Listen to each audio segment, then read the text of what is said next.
Ya, saya mau langsung serahkan aja ke Edi. Silahkan, Edi. Oke. Ya, saudara, pagi ini kita merenungkan firman yang sangat penting untuk kita perhatikan. Tadi dikatakan, saudara, pada akhir zaman akan datang masa yang sukar. Dalam bahasa Yunaninya amat sukar. Jadi bukan cuma sukar, amat sukar. Nah, kita harus tahu, saudara, kenapa masa ini amat sukar. Ya, memang ada kesukaran yang disebabkan oleh saudara, dari luar, ya, dari keadaan yang ada. Itu betul menimbulkan kesukaran, khususnya pandemi ini. Nah, tapi saudara, di situ ditekankan yang menyebabkan keadaan itu amat sukar, amat sulit, sebenarnya adalah kata berikutnya, saudara. Sebab manusia mencintai dirinya sendiri. Nah, itu dia. Jadi kalau saudara baca semua itu, saudara, ya, itu yang menyebabkan yang sukar menjadi amat sukar, yang sulit menjadi amat sulit. Jadi akarnya di mana? Karena manusia mencintai dirinya sendiri. Dengan perkataan lain, saudara, manusia banyak yang tidak hidup dalam kerajaan Allah. Dia bukan diperintah oleh Allah. Dia diperintah oleh diri sendiri, dikuasai oleh diri sendiri, mencintai diri sendiri, dan seterusnya, dan seterusnya. Jadi, saudara, kenapa orang di masa sukar jadi makin sukar dan amat sukar? Karena hidup dalam kerajaan manusia, kerajaan ego, bukan hidup dalam kerajaan Allah. Nah, karena itu, saudara, kalau kita mau bisa mengatasi keadaan yang sukar ini, kita harus periksa diri. Apakah kita hidup dalam kerajaan Allah, saudara? Apakah kita, kalaupun udah ada dalam kerajaan Allah, kita bergaya hidup kerajaan Allah? Nah, itu yang membuat kita sukar, ya, amat sukar hidupnya, atau enggak? Nah, karena itu, saudara, kita mau lanjut membahas tentang kita harus memiliki visi kerajaan Allah, saudara. Kalau kita nggak punya visi, kita orang yang paling gagal. Ingat, saudara, ketika kita masuk dalam kerajaan Allah, Tuhan mau kita punya visi. Nah, capai visi ini, saudara. Mari kita terus mempunyai visi dan mencapai visi dalam kerajaan Allah. Maka kita akan jadi orang yang bisa mengatasi situasi yang amat sukar ini, saudara. Ya, kita akan jadi pemenang. Ingat, saudara, kalau kita nggak punya visi, kita orang yang paling gagal, saudara. Nah, mari kita hari ini mau lanjut membahas bagaimana kita mempunyai langkah-langkah mencapai visi atau goal kita, saudara. Goal dalam kerajaan Allah. Nah, apa visi kita dalam kerajaan Allah? Next, kita lihat, yaitu visi gereja lokal yang Tuhan kasih kepada kita. Komunitas yang menjadi rumah Tuhan sebagai pusat solusi suku dan bangsa, serta mercusuar bagi tubuh Kristus. Bukankah visi ini ditulis? Kalau saudara masuk ke Abalov Industri, di depannya ditulis, ini visi kita. Nah, ini visi kita adalah komunitas, saudara. Tuhan mau kita jadi komunitas. Bukan gedungnya, bukan acaranya, bukan programnya. Komunitas yang Tuhan mau bangun adalah komunitas. Komunitas yang bagaimana? Apa sekedar kumpul-kumpul? Enggak. Komunitas yang menjadi rumah Tuhan. Artinya Tuhan berdiam di situ. Tuhan tinggal di situ. Bukan cuma komunitas kumpul-kumpul makan-makan. Bukan. Tuhan berdiam di situ. Nah, kemudian kalau Tuhan udah berdiam di situ, kita jadi pusat solusi bagi suku dan bangsa, serta mercusuar bagi tubuh Kristus. Jadi apa, saudaraku? Kita menjadi terang dan garam. Inilah yang kita korban terus. komunitas terang dan garam, saudara. Atau yang disebut komunitas kerajaan Allah. Ini dia, komunitas kerajaan Allah, saudara. Yang tidak lagi tadi mencintai diri sendiri, egois, ya, cinta uang, saudara. Yang akhirnya mereka berontak sama orang tua, dan sebagainya, saudara. Nah, kita nggak mau jadi orang yang bergaya hidup seperti itu. Nah, itu dapat dikalahkan kalau kita hidup dalam komunitas kerajaan Allah, ya, atau kita mau sebut ini kontak, saudara, ya, kontak, komunitas kerajaan, ya, kontak. Jadi, saudara, Tuhan mau kita bangun ini, Tuhan mau kita hidup dalam komunitas kerajaan Allah yang nanti akan jadi impact, ya, buat lingkungannya. Next, nah, kita sudah belajar komunitas kerajaan itu, saudara, adalah komunitas yang mengalami transformasi hidup semakin serupa Kristus. Nah, ingat, tadi kita diingetin, saudara, pada akhir zaman, saudara, nanti banyak orang beribadah. Ya, mereka kelihatannya secara lahiriah beribadah, tapi ibadahnya ibadah palsu. Mereka juga praktek disiplin-disiplin rohani, saudara. Tapi disiplin-disiplin rohaninya tidak benar dilakukannya. Karena mereka bukan Kristen sejati. Mereka Kristen palsu, mereka murid palsu. Ya, maka waktu mereka praktek, ya, acara-acara ibadah, tapi tidak mendatangkan kuasa ibadah. Nah, kuasa ibadah adalah kuasa yang mengubah kita dari dalam semakin serupa Kristus. Jadi kalau saudara praktek ibadah, saudara makin berubah serupa Kristus. Mereka enggak. Orang-orang ini enggak, saudara. Kelihatannya aja beribadah. Kelihatannya praktek disiplin-disiplin rohani. Tapi sebenarnya bukan, saudara. Nah, makanya tidak ada perubahan hidupnya. Ya, homoseks tetap homoseks, bahkan homoseks pimpin pujian, saudara. Nanti itu akan terjadi dan sudah terjadi hari-hari ini.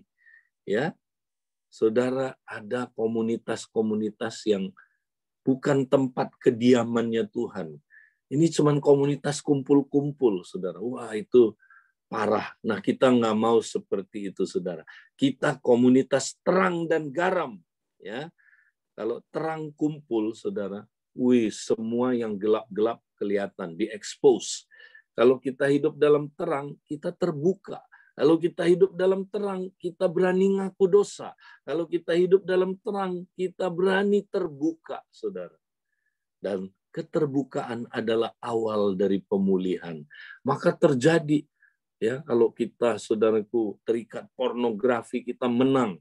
Kalau kita terikat, saudaraku, macam-macam emosi-emosi yang parah, kita menang karena di dalam terang, ya, apa, saudaraku, segala yang gelap akan diekspos. Ya, kita adalah komunitas garam sejati, garam yang asin. Ya, garam itu, saudara, kalau yang asin itu berarti dia murid sejati. Ya, garam palsu itu kelihatannya murid tapi bukan murid. Nah, kita nggak mau seperti itu, saudara. Kalau murid sejati dia radikal pasti. Dia bukan mencintai diri sendiri tadi itu, saudara. Dia mencintai Allah lebih dari dirinya sendiri. Ya, dia, saudaraku, sungguh-sungguh, ya, saudara. Nah, kita harus jadi murid sejati, garam yang asin, terang. Ya, ini kalau terjadi kita pasti berubah semakin serupa Kristus. Ya. Nah, kalau begitu, bukan hanya itu, yang kedua, komunitas yang dapat menjadi solusi kehidupan. Terang itu di dalamnya ada solusi kehidupan. Ya. Kita akan memberi transformasi bagi sekitarnya. Ya. Nah, saudara, ini yang Tuhan mau kita menjadi seperti, ya. Yang ketiga, komunitas yang dapat menghadirkan dan memperluas kerajaan Allah di bumi, saudara. Wow. Ya, nanti kita hadir di sebuah RT. Satu RT itu, saudaraku, kerajaan Allah hadir di situ. Wow. Nah, ini yang Tuhan mau kita bangun yang kayak begini, saudara. Ya. Nah, kita lihat, saudaraku, ya, di mata iman kita, kita mesti melihatnya dulu. Kalau kita nggak lihat, nggak punya visi, ini nggak akan jadi kenyataan. Masih ingat ini ilustrasi aja, next. Ya, karena Walt Disney sudah lihat, saudara, apa yang akan terjadi ya dengan Disneyland yang dia akan bangun, dia udah ngebayangin. Dia udah apa, saudaraku, udah lihat. Dia udah ya lihat di dalam mata dia. Mata apa? Mata manusia batinianya. Maka ini jadi, ini hanya ilustrasi ya. Lihat saudara, visi yang dunia aja, visi yang dunia ini ya bisa digenapi saudara. Ya, kalau orang sudah melihatnya dulu. Apalagi visi kita, visi kerajaan saudaraku pasti digenapi. Enggak mungkin enggak. Kita makanya mesti lihat, punya visi. Ayo, jangan kita urusin masalah kita terus, nggak akan pernah beres, saudara. Punya visi. Ketika kita punya visi, saudara, apalagi itu visi kerajaan, maka masalah-masalah kita, saudara, ya memang kita sulit ngalamin kesulitan, tapi tidak lagi jadi ya kesulitan yang saudaraku membuat kita, saudaraku, akhirnya ketakutan, lumpuh. Justru kesulitan itu membuat kita, saudaraku, makin kuat, makin luar biasa, saudaraku. Ya, kita makin bertumbuh dalam Tuhan, makin serupa dengan Kristus. Penderitaan itu membuat kita makin, saudaraku, bertumbuh dan bermultiplikasi ya. Jadi saudara punya visi. Ingat, next, saudara masih ingat cerita ini, saya harus ulangi lagi. Kita mesti dengar berkali-kali, saudara. Keledai ini lemah, udah tua. Kuda ini, kuda Mustang hebat, saudara. 2,5 kali lebih gede dari keledai. Kekuatannya nggak tahu berapa kali lipat lebih hebat dari keledai. Tapi siapa yang menang? Keledai. Keledai bisa tuntun kuda Mustang ini pulang, saudara. Kenapa? Karena keledainya punya visi, keledainya punya goal, keledainya, saudaraku, ya punya tujuan.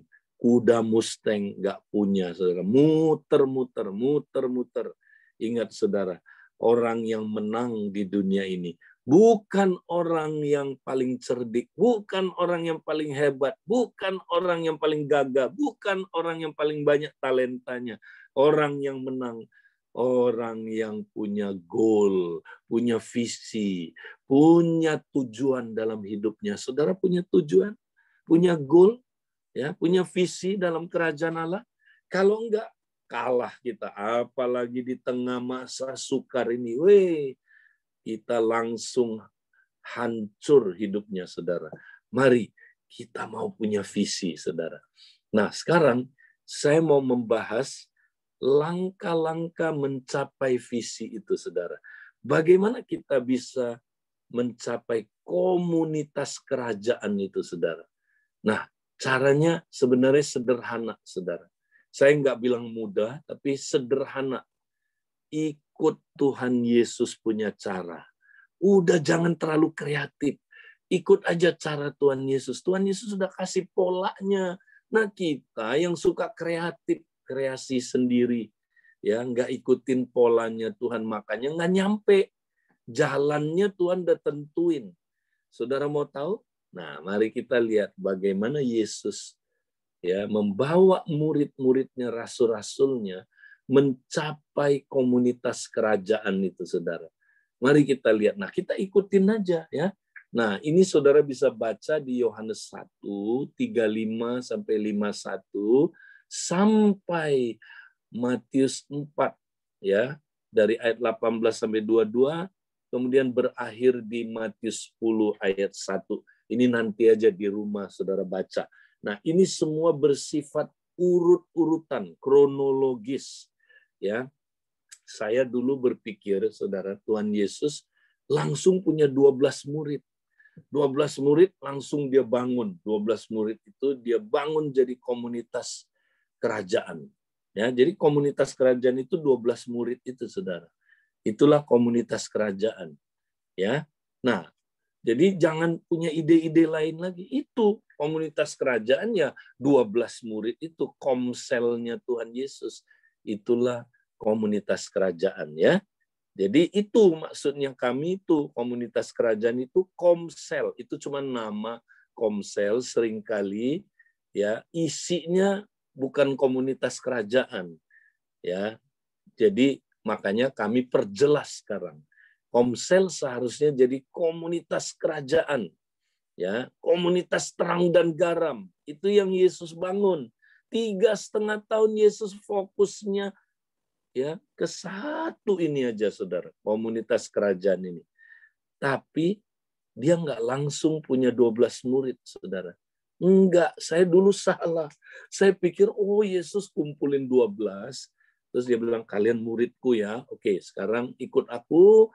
Kemudian aku akan utus kalian nanti ya mengembangkan komunitas kerajaan ini. Enggak ternyata, saudara.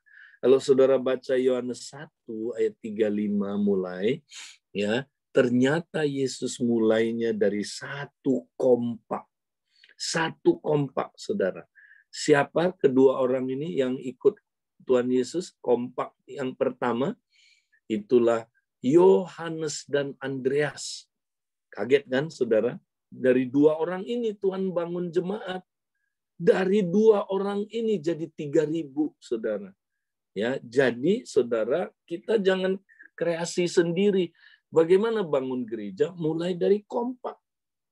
Nah, satu kompak ini mereka sudah menghidupi gaya hidup pertemanan. Namanya hafruta, itu artinya pertemanan. Semua rabi zaman itu membuat murid lewat kompak, saudara. Disebutnya hafruta. Tidak ada rabi membuat murid sendirian, nggak ada. Selalu berdua bertiga. Ya, jadi mereka ikut rabinya itu dalam kelompok, bukan pribadi, saudara. Kita salah. Kita pikir, oh ikut Tuhan Yesus itu sendirian. Enggak, harus 2-3 orang bersama-sama. Nah, Pak Lukas sudah terangkan ini. 2-3 orang ini unit terkecil dari tubuh Kristus. Ya, kalau kita nggak hidup dalam unit terkecil ini, nggak mungkinlah kita bisa menghidupi gaya hidup tubuh Kristus dengan efektif. Nggak mungkin. Kenapa, saudara? Gimana kita bisa sepakat, ya hidup dalam perjanjian sepakat dengan apa, saudaraku, kelompok 2-3 orang ini itu paling efektif. Ya, kalau gede-gede langsung 12, waduh susah sekali, saudara. Makanya Yesus bangunnya 2-3 orang ini dulu. Nah, 2 orang ini, saudara, membentuk kompak, mereka ikut Yesus. Wah, ngalamin Tuhan. Kompak yang benar ngalamin Tuhan, saudara. Mereka dijamah Tuhan. Mereka bisa lihat Yesus adalah Mesias. Wah, mulutnya nggak bisa berhenti, saudara. Langsung mereka cerita sama Simon. Simon masih keluarganya. Salah satu dari mereka, kan? Kemudian saudaraku, Simon datang. Benar, Mesias. Kalian udah ketemu. Iya, coba. Saya ajak kamu, Petrus. Ya, kami ajak kamu, Simon. Ketemu dia. Wih, ketemu langsung Tuhan nubuat. Kamu Simon, si alang-alang. Tapi kamu aku ubah menjadi Petrus. Wah, saudara. Tuhan kasih identitas baru. Dulu dia si alang-alang. Angin-anginan, ya, enggak kuat, enggak kokoh. Tuhan ubah dia jadi batu karang, kuat seperti Kristus, batu karang itu, saudara. Wow, Petrus langsung semangat, dia gabung ke kompaknya, jadi 3 kan. Nah, kemudian mereka bertiga, saudara, ikut Yesus. Langsung Yesus tuntun mereka ketemu Filipus. Filipus gabung langsung, Filipus, saudaraku, ya mengalami Tuhan. Filipus sekarang ikut jadi berempat, 2 kompak sekarang, saudara. Nggak berhenti sampai situ. 4 orang ini ikut Yesus. Terus ketika ikut Yesus, saudaraku, Yesus ya bawa mereka. Kemudian Filipus ingat begini, aku punya teman, ya namanya Nathanael. Yuk kita jangkau dia yuk. Pergilah mereka cari Nathanael. Mereka, Filipus bilang, tunggu di sini ya. Aku mau ketemu si Filipus. Si Filipus mau ketemu si Nathanael. Kemudian saudara Filipus ketemu, bilang, Nathanael, ya kami sudah ketemu sama Mesias. Dia itu ternyata dari Nazaret. Filipus bilang, tidak ada yang baik dari Nazaret. Sorry, nggak ada. Dia bilang, kamu nggak percaya? Nggak percaya. Oke, come and see. Datanglah dan lihatnya. Ya, jadi memenangkan jiwa itu sederhana, saudara. Kita kesaksian aja, kami udah ketemu Yesus loh. Dahsyat, Yesus itu luar biasa. Ya, dia hidup, dia bisa ngomong loh. Ya, dia bisa ngubah hidup kita loh, dari yang kacau menjadi makin baik. Masa sih? Kamu nggak percaya? Kalau nggak percaya, come and see. Masa Yesus bisa ditemuin? Bisa. Di mana Yesus? Ini. Ketika 2-3 orang berkumpul dalam nama dia, dia hadir di situ. Oh ya, benar. Ya, kamu mau tahu? Mau. Ya udah datang. Datang kemana? Ke kompak kita. Ajak dia makan. Udah, ketika makan-makan kita nubuat. Kita sampaikan pesan Tuhan. Ya, ketika Filipus membawa Nathanael ke kompaknya mereka. Waktu itu udah 5 orang, saudara. 4 orang. Maka kemudian Yesus kan ada di kompak. Ya, Yesus langsung nubuat, saudara. Ya, inilah orang Israel yang jujur, yang tidak ada tipu di dalam hatinya. Kaget dia. Tuhan, bagaimana engkau mengenal aku? Ya, aku sudah melihat engkau ketika engkau ada di bawah pohon ara itu. Kaget. Nathanael kaget. Langsung dia bilang gini. Dia bilang, Rabi, engkaulah anak Allah yang hidup. Raja Israel yang akan datang. Tadinya nggak percaya, skeptik. Ya, tidak percaya. Begitu ketemu Tuhan dinubuatin. Langsung satu nubuat membuat dia mengakui Yesus adalah Rabi. Berarti dia mau jadi muridnya. Kedua, Yesus adalah anak Allah, berarti Yesus adalah Allah sendiri.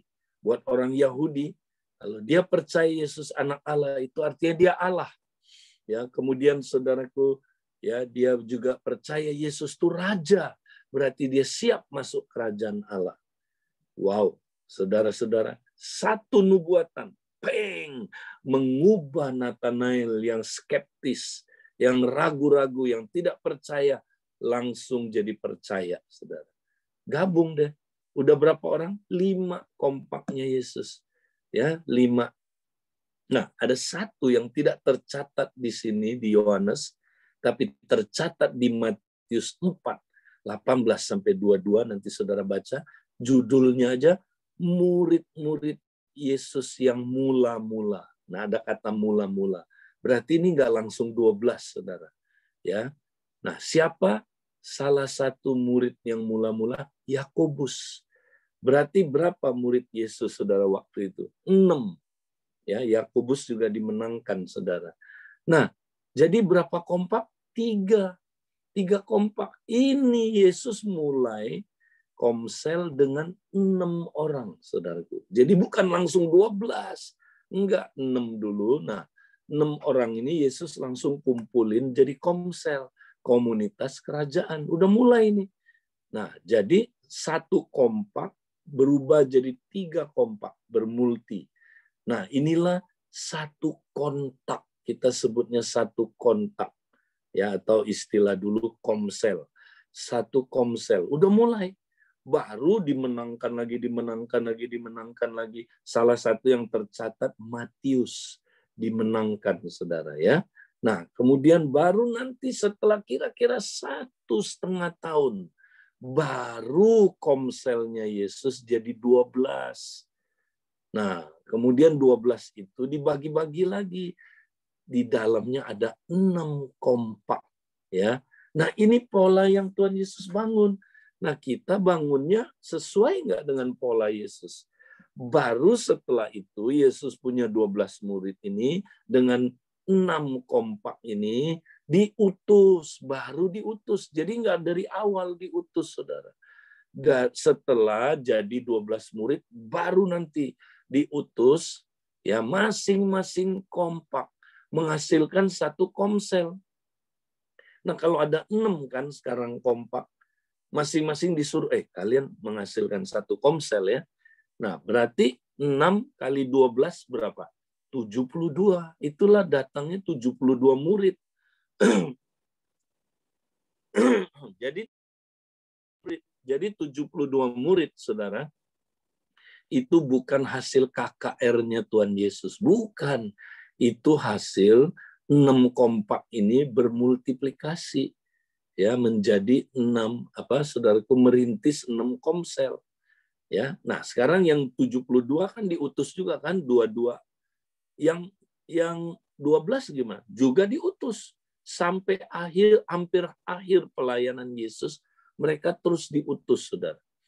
Nah, mari kita lihat kalau 6 kompak tambah 36 kompak, 42 kompak diutus keluar. Masing-masing suruh melahirkan lagi satu komsel. Ya, berarti berapa orang? 42 kali berapa? Dikali, saudaraku, 12 berapa? 504 orang. Inilah 500 lebih orang yang melihat Yesus dari waktu kebangkitannya. 1 Korintus 15, ya. Ini generasi ketiga ini, 500 orang. Nah, kemudian 504 ini diutus lagi di hari Pentakosta, saudara. Hari yang sama diutus karena mereka penuh Roh Kudus, semangat sekali. Mereka taat sama pengajaran rasul-rasul. Salah satu pengajaran rasul-rasul adalah diutus berdua. Maka pasti mereka taat. Diutus berdua mereka. Maka 504 itu dibagi 2 berapa, saudaraku? Ya, 252 kompak. 252 kompak kalau masing-masing melahirkan satu komsel. Berapa, saudara? 252 kali 12. Berapa, saudara? Persis 3024 jiwa. Itulah jumlah jiwa yang lahir di hari Pentakosta. Saudara, itu cara Yesus. Cara Yesus mulainya dari satu kompak, berakhir dengan 3024 jiwa. Dalam waktu 3,5 tahun. Nah ini, saudara, kita bangun apa? Nah, kita termasuk saya ketemplak. Aduh, kita suka kreasi sendiri. Ya, bangun gereja itu, ya yang kita fokus apa, saudaraku? Ibadah hari Minggu, ya. Itu yang kita fokus, itu yang kita habis duit bangun itu terus. Ya, itu sih nggak salah, boleh-boleh aja, saudara. Tapi bagi saya itu optional. Boleh ada, boleh nggak ada. Buktinya di masa pandemi ini kita nggak ada. Makin dahsyat pertumbuhan jemaat. Iya kan? Jadi itu optional. Boleh ada, boleh nggak ada. Yang nggak boleh nggak ada yang saya cerita ini, saudara. Kompak dan komunitas kerajaan. Cara Yesus bangun seperti ini, saudara. Nah, hari ini, saudara, saya mau lebih banyak mengajak saudara melihat ya lebih dalam bagaimana praktek ya kontak itu, komunitas kerajaan. Jadi coba lihat gambar yang di tengah ya, 3 kompak sama dengan 1 kontak. Nah, coba lihat gambar itu, saudara. Ya, kita mau fokus zoom in ke fase ini ya. Ketika saudara udah punya 3 kompak, langsung jangan tunggu lama-lama jadi, saudaraku, komunitas kerajaan. Walaupun belum sempurna, tapi udah merintis, udah mulai. Nah, sekarang kita lihat bagaimana mustinya komsel ya seperti yang Tuhan mau. Ya, bagaimana? Ya, atau komunitas kerajaan. Nah, mustinya komunitas kerajaan, saudara, itu mesti dibangun. Dia mesti terus dibangun, baru dia bisa jadi komunitas kerajaan yang ideal tadi itu. Yang terang dan garam itu, saudara. Nah, cara bangunnya gimana? Nah, mari kita lihat next. Ya ini, 1 Korintus 14 ayat 26 ini. Ini yang gereja mula-mula praktekkan, saudara. Jadi kalau ditanya, Pak Edi, ngapain ya komsel yang yang adalah komunitas terang dan garam itu ketemunya ngapain?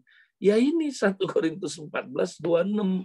Ya nggak usah kreasi sendiri-sendiri lagi. Praktekin aja ini ya. Nah, apa itu 1 Korintus 14:26? Ya, kita baca. Kalau saudara baca teliti, saudara, ya, 1 Korintus 14:26 inilah agenda pertemuannya gereja. Jadi kalau ditanya, Pak ini gereja itu apa? Ini dia. 1 Korintus 14:26 itulah pertemuannya gereja. Ya. Nah, apa kata Paulus 1 Korintus 14:26? Jadi bagaimana sekarang, saudara-saudara? Bila mana kamu berkumpul, hendaklah tiap-tiap orang. Nah, dalam pertemuan saudara di kontak, apakah ada tiap-tiap orang mempersembahkan sesuatu? Kalau tidak, ya itu berarti ya tidak ideal, saudara. Tidak seperti yang Tuhan mau. Gereja sekarang fokusnya ke gedung ibadah dan acara besar, 1.000 orang. Saya mau tanya, bisa nggak tiap-tiap orang mempersembahkan sesuatu ya kalau pertemuannya 1.000 orang? Bisa nggak? Kayak yang hari Minggu kita lakukan. Bisa. Bisa, saudara. Cuman ibadahnya kira-kira sebulan baru selesai. Kenapa? Ya, karena tiap-tiap orang, waduh, gede sekali. Semua orang mesti ngomong. Tiap-tiap orang mempersembahkan sesuatu. Mana mungkin. Makanya di gereja mula-mula pertemuan itu tidak gede. Tidak gede, saudara. Ya, dari mana kita tahu? Karena ini dibilang tiap-tiap orang mempersembahkan sesuatu. Berarti tidak gede. Nah, paling gede yaitu saudara ya antara 12 sampai 15 orang. Ya, itu masih memungkinkan tiap-tiap orang. Nah, nanti saudara lihat konsepnya tiap-tiap orang itu adalah orang yang baru tidak termasuk, orang yang belum kenal Tuhan tidak termasuk. Ya, orang baru di sini orang yang belum tahu mempraktekkan karunia-karunia. Nah, itu nggak dituntut, saudara. Ya, orang baru itu dia, maksudnya yang belum terlatih dalam karunia-karunia. Ya, dia tidak termasuk tiap-tiap orang di sini, saudara. Kemudian apalagi, saudara, orang yang belum kenal Tuhan. Ya mana bisa bernubuat orang tidak berkenal Tuhan. Ya, jadi kemungkinan, ya ini kira-kira kalau di dalam jemaat, saudara, ya 12 orang itulah. Kira-kira 12 sampai 15 maksimal. Ini orang yang belum terlatih, ini orang yang sudah terlatih dalam karunia-karunia dan bukan orang baru, ya. Jadi bagaimanakah sekarang saudara-saudara bila mana kamu berkumpul, hendaklah tiap-tiap orang mempersembahkan sesuatu. Nah, siapa aja saudara? Tiap-tiap orang. Yang tadi itu ya. Yang seorang mazmur, yang lain pengajaran, atau penyataan Allah, atau karunia bahasa roh, atau karunia untuk menafsirkan bahasa roh. Tetapi semuanya harus dipergunakan untuk membangun. Nah, semua itu kata Paulus ada tujuannya. Kenapa kamu bermazmur? Ada tujuannya. Kenapa kamu ya mengajar? Ada tujuannya. Kenapa kamu sampaikan pernyataan Allah bahasa roh? Ya, ada tujuannya. Kenapa kamu menafsir bahasa roh? Ada tujuannya. Tujuannya apa? Ini dia, untuk membangun. Nah, membangun itu bahasa aslinya oikodomeo. Oikodomeo artinya, saudara, ya membangun rumah, itu dia. Membangun tempat kediaman Tuhan. Nah, yang tadi saudara, ya, kita visinya adalah komunitas sebagai rumah Tuhan. Ya, kita harus jadi komunitas yang adalah rumah Tuhan. Nah, rumah Tuhan nggak jadi otomatis, saudara. Nggak langsung kalau kita kumpul, oh kita udah jadi rumah Tuhan yang ideal. Belum. Mesti dibangun. Nah, cara dibangunnya gimana? Ya, kita harus punya visi dulu. Visi untuk mau jadi apa kita, mau jadi komunitas seperti apa, visinya harus ada, visinya mesti di-sharingkan terus, Makanya ini disebut visi apostolik. Tiap kali kita ketemu sharing, kita mau jadi seperti apa? Komunitas terang dan garam ya. Kita harus punya fokus jadi seperti itu. Jadi rumah Tuhan. Bukan hanya kumpul-kumpul. Kita jadi komunitas sebagai rumah Tuhan. Menjadi pusat solusi. Di-sharingkan, saudaraku. Tiap minggu ketemu di-sharingkan. Ini namanya sharing apostolik. Ya. Kemudian, saudara, kedua, apa katanya? Bila mana kamu katanya berkumpul harus ada penyataan Allah. Nah, kata penyataan inilah manifestasi Allah. Artinya gini, tiap kali kamu kumpul, Allah harus diizinkan bermanifestasi. Dia bukan hanya hadir, tapi dia mau menyatakan kehadirannya. Nah, caranya gimana kita menyatakan kehadiran Allah? Praktek karunia-karunia. Nah, inilah profetik, saudaraku. Unsur profetik dalam komsel. Seringkali komsel nggak praktek karunia-karunia, saudara. Ya, cuman sharing otak aja. Pulang udah, ya, yang dipenuhi otak aja. Akhirnya hatinya nggak terjamah. Rohnya nggak diubahkan. Manusia rohnya nggak dibangun, saudara. Ya, ingat loh, bangun manusia roh itu bukan hanya pribadi, enggak. Di dalam komsel kita saling membangun manusia roh kita, saudara ya. Enggak terjamah, enggak ada jamahan, tidak ada, cuman sharing otak aja. Nah, enggak boleh komsel kayak gitu aja, saudara. Ya. Nah, terus kemudian apa, saudara? Ya, setelah apostolik tadi visi apostolik ada praktek karunia-karunia ini bersifat profetik. Lalu mereka berkumpul. Nah, kata berkumpul, saudara, ya, itu mengacu kepada penggembalaan. Karena gembala mengumpulkan domba-dombanya untuk saling memperhatikan, saling caring, saling memberkati, saling memelihara, saling menjaga. Itulah, saudaraku, penggembalaan. Harus ada penggembalaan, ya, setiap kali kita kumpul. Jadi bukan cuma kumpul-kumpul, kita kumpul untuk saling menggembalakan. Itu dia, saudara. Kemudian apalagi? Harus ada pengajaran. Nah, pengajarannya kalau saudara baca di dalam Kolose 3 ayat 16, itu pengajaran yang saling, bukan satu orang ngajar aja, ya, tapi saling. Kemudian saudaraku, apalagi, ya, kalau kamu semua sedang bernubuat, kita mundur 2 ayat. Kalau semua jemaat sedang bernubuat, nah ini menunjukkan jemaatnya tidak gede. Karena dia bilang kalau semua kamu sedang bernubuat, masuk orang baru, wow. Dan orang yang tidak mengenal Allah, nah ini yang tadi saya sebut, 2 orang yang tidak dikategorikan orang yang mempersembahkan sesuatu. Ya, jadi orang baru dan orang yang belum mengenal Allah, apa yang terjadi? Isi hatinya terbongkar. Ya, dia ketemplak. Karena dinubuatin dia, saudara. Atau lagi nubuatin orang lain, dia langsung refleksi. Saya juga begitu tuh. Ya, isi hatinya ketemplak. Kemudian dia bilang begini, dia sujud menyembah, berarti dia bertobat, saudara. Sujud menyembah dan berkata, sungguh Allah ada di tengah-tengah kamu. Artinya apa? Ini rumah Tuhan. Tuhan ada di sini. Kayak Yakub waktu dia ketemu tempat namanya Betel, dia bilang gini, saudara, ini tempat kediamannya Tuhan. Aku baru sadar Tuhan ada di sini. Nah, gitu, saudara. Jadi dia sadar Tuhan ada di sini. Akhirnya apa, saudara? Dia bertobat. Ini apa? Penginjilan. Ya, penginjilan tubuh. Ketika tubuh bernubuat, orang baru ketemplak. Ingat nggak? Ketika kompak-kompak ngajak si Nathanael, ngajak Petrus, ngajak Filipus datang, mereka ketemu Tuhan.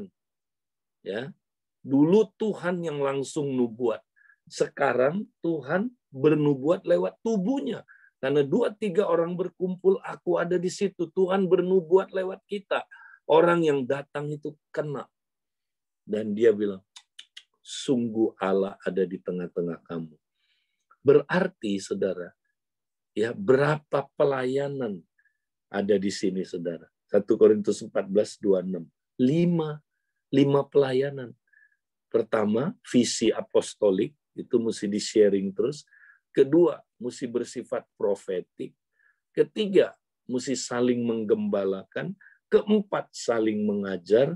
Dan yang kelima, terjadi penginjilan ketika tubuh Kristus ketemu. Ya, apa yang terjadi? 5 pelayanan. Nah, 5 pelayanan inilah yang membangun rumah Tuhan sampai dia menjadi rumah tadi itu. Jadi jangan puas hanya dengan komunitas. Betul, kita komunitas. Ya, tapi komunitas yang menjadi tempat kediaman Tuhan. Itu yang mesti dibangun, saudara. Nah, sekarang ya, next saya tidak akan bahas ini. Jadi dalam komunitas, saudara, mesti ada 579. 5 pelayanan, ya, 5 agenda, yang 5 tadi itu. Kemudian 7 kemampuan untuk melakukan 5 pelayanan. 7 kemampuan itu 7 karunia motivasi dari Bapa. Jadi 5 pelayanan Yesus, 7 karunia motivasi dari Bapa, plus 9 karunia dari Roh Kudus. Allah Tritunggal memberi karunia. Mesti dipakai 579 ini. Nanti lain kali kita belajar ini, saudara. Baru rumah Tuhan bisa dibangun. Nah, sekarang bagaimana membangun rumah Tuhan, saudara? Ya, bagaimana? Aplikasinya gimana? Next.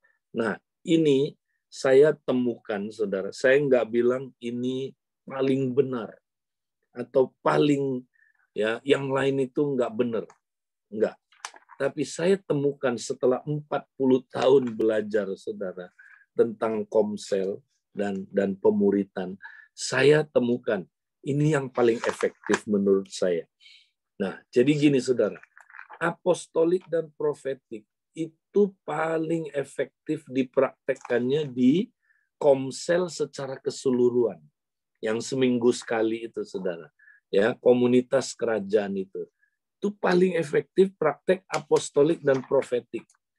Nah, tapi kalau pastoral, pengajaran, penginjilan, di mana kita saling menggembalakan, saling mengajar, dan menginjil bersama-sama, atau memenangkan jiwa bersama, ini paling efektif dipraktekannya di kompak. Nah, kita udah tahu kompak itu gaya hidup, kan? Hampir tiap hari kita kumpul. Hampir tiap hari, saudara, kita konek-konekan. Nah, makanya paling efektif saling menggembalakan itu di kompak. Saling mengajar itu di kompak. Ya, memenangkan jiwa bersama-sama itu di kompak. Kenapa? Karena paling efektif. Karena 2-3 orang ini bisa dalam saling menggembalakannya. Bisa dalam saling mengajarnya. Bisa dalam, saudara, itu sama-sama, ya, punya proyek untuk menginjil. Ini paling efektif dipraktekkan di kompak. Ya, jadi mestinya gini, saudara. Seminggu sekali ketika kita ketemu di komsel atau komunitas kerajaan, nah, fokus ke ini, saudara. Jadi kalau kita kumpul, kita harus sharing visi apostolik. Ya, apa itu, saudara? Cerita. Ya, misalnya, saudara, 3 menit aja, jangan panjang-panjang. Ya, faselnya cerita, saudara. Tahu nggak? Ya, apa yang kita ingin capai? Kita pengen jadi komunitas kerajaan Allah, yaitu komunitas terang dan garam, saudara. Komunitas yang akan, saudara, di mana kita diubahkan makin serupa Kristus, ya, tapi keluarnya kita membawa dampak, ya, dampak buat lingkungan kita, saudara. Ya, dampak buat, ya, dampak positif. Kita mengubah jiwa-jiwa yang hancur hidupnya, diubah, ya, menjadi jiwa-jiwa yang akan dipakai Tuhan luar biasa. Ya, kita akan, saudaraku, berdampak. Ya, kita seperti terang dan garam. Ya, dan bukan hanya satu komunitas ini, saudara. Kita mau bangun komunitas seperti ini di mana-mana. Kita merintis di tiap RT. Itu visinya diceritain. Ya, kalau kami ketemu gitu, saudara. Jadi faselnya cerita, atau Ada yang lain boleh cerita juga yang udah dong, yang udah dapat pencerahan. Dia cerita. Ya, bahkan kita set tanggalnya, saudara. Ya, kita cerita. Ya, kita akan capai ini dalam 1 tahun misalnya. Ya, kita akan capai ini dalam 6 bulan. Ya, makanya ketika kami set ini, saudara, langsung bulan depan kami udah multi, saudara. Bulan depan kita udah utus, ya, satu kompak, udah merintis dia, saudara. Udah banyak jiwanya, saudara. Udah merintis satu komunitas kerajaan lagi, saudara. Jadi semangat, ya, kalau kita ketemu mesti di-sharingkan. Tapi jangan panjang-panjang, ya. Misalnya 2 orang sharing atau 3 orang, 3 menit paling panjang, nggak boleh panjang-panjang. Ya, nah, itu sharing visi.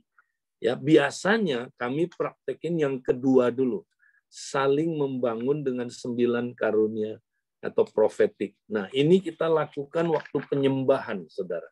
Jadi kita nyembah, kemudian jangan setelah intim berhenti, saudara.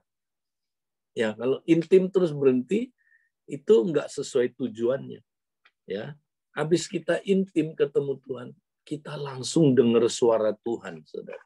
Nah, setelah kita dengar suara Tuhan, kita langsung saling bernubuat. Ya, praktek 9 karunia-karunia. Ada tafsir bahasa roh. Itu di Zoom efektif banget. Ya, habis kita nyembah misalnya, ya, kita kasih kesempatan 2-3 orang berbahasa roh. Ya, tapi jangan panjang-panjang. Ya, saudaraku, ada yang bahasa rohnya, yang lain buka telinga rohaninya, ya, buka mata rohaninya, buka intuisinya, nanti dia dapat tafsirannya.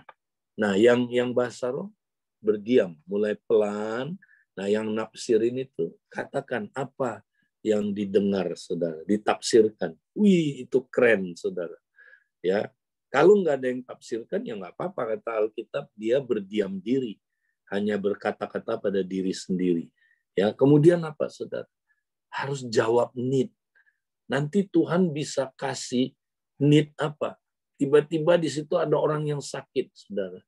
Dia perlu didoain. Udah, kita taruh orang itu di tengah, yuk kita semua bernubuat buat dia sambil praktek semua karunia-karunia. Dipraktekkan, saudara. Nanti orang yang sakit itu bukan cuma dia didoain, ketahuan root problemnya, saudara. Tuhan bisa kasih lihat kenapa dia sakit seperti itu dalam pelayanannya. Jadi bukan hanya ya doain aja, oke, doain aja. Enggak, ya, terjadi mujizat-mujizat. Ada yang sembuh, ada yang, saudara, ya, dapat ginjal baru bisa terjadi, saudara. Dapat jantung baru bisa terjadi, saudara. Nah, kita harus terbuka untuk karunia-karunia bekerja, ya. Kemudian setelah itu kita sharing visi. Nah, jangan berhenti, kesaksian, saudara. Nah, ini penting. Jadi di Komsel jangan teaching yang berat-berat, jangan, saudara. Kesaksian. Ya, nah, kesaksiannya apa, saudara? Kesaksian pribadi boleh, minggu ini ngalamin apa, atau kesaksian firman. Ya, minggu ini, aduh, saya renungin firman, ini yang saya dapat. Tapi nggak boleh panjang-panjang, ya. 3 menit paling lama. Ya, saudara, sharing singkat aja. Dapat apa? Ya, jadi pengajarannya jangan yang dalam, di dalam Komsel. Banyak kesaksian, saudara. Terus kesaksian apa? Kesaksian kompak-kompak. Wih, kompak ini kami sedang ngalamin ini luar biasa. Ya, kami sedang jangkau orang Kedar, doain ya. Ya, kami lagi merintis satu daerah. Kita mau bangun komunitas kerajaan di situ. Jadi semangat, saudara. Ya itu, Komsel mestinya kayak gitu. Nah, nanti udah itu, baru sehari-harinya, saudara, Komsel praktek 3 lainnya. Saling menggembalakan, saling mengajar, dan memenangkan jiwa bersama-sama. Nah, sekarang dikit lagi, saudara, sebelum kita masuk tanya-jawab, ya. Saya akan hari ini bebas waktunya, jadi kita bisa sampai jam, ya, terserah saudara. Ya, kalau saudara mau tanya jawab, nah kita selesaikan dulu, saling menggembalakan, saling mengajar, itu bagaimana prakteknya di kompak. Nah, kita mesti ngerti, saudara, saling menggembalakan, ya, itu apa artinya? Nah, dalam bahasa aslinya, saudara, ya, saling menggembalakan dan mengajar, saudara. Ini dihubungkan sama kata kai, yang artinya adalah dua hal yang adalah satu kesatuan. Makanya saling menggembalakan dan saling mengajar itu satu kesatuan. Nggak bisa dipisahin, saudara. Nah, sekarang kita mau lihat bagaimana saling menggembalakan dan saling mengajar. Nah, bagaimana detailnya gimana di kompak kita saling menggembalakan dan saling mengajar. Nah, kita mesti definisikan dulu. Mengerti definisi menggembalakan itu apa. Nah, kalau bahasa Indonesia seringkali kurang tajam kata menggembalakan. Next, kita lihat PowerPoint yang ya next ya. Nah, oke. Nah, saudara, satu kali Yesus tanya sama Petrus, Petrus, apakah engkau mengasihi aku? Ya Tuhan. Terus Tuhan bilang apa? Gembalakanlah domba-dombaku. Kedua kali ditanya lagi, jawabnya sama. Ya kan? Tuhan bilang, gembalakanlah domba-dombaku. Sama. Yang ketiga juga sama. Gembalakanlah domba-dombaku. Betul? Nah, bahasa aslinya beda ternyata, saudara. Yang pertama, yang kedua, dan yang ketiga beda. Ya, bahasa aslinya itu. Nah, bahasa Inggris lebih tajam. Karena sama sama bahasa aslinya, saudara. Nah, mari kita lihat. Yang pertama, waktu Tuhan tanya, Petrus, do you love me? Yes, I do. Kemudian apa kata Tuhan? Feed my lambs. Ya, apa saudara? Bukan pasture my sheep, bukan. Bukan gembalakanlah domba-dombaku, tapi feed my lambs. Apa itu feed, saudara? Beri makan. My lambs. Lambs apa? Domba kecil, saudara. Ya, domba yang baru lahir. Bayi-bayi dombaku. Itu kamu harus kasih makan. Ya, lamb di sini, saudara, anak domba. Ya, itu adalah arnion. Ya, bukan ya, saudara, probaton. Kalau probaton yang udah dewasa, arnion. Ya, feed, bosko, beri makan.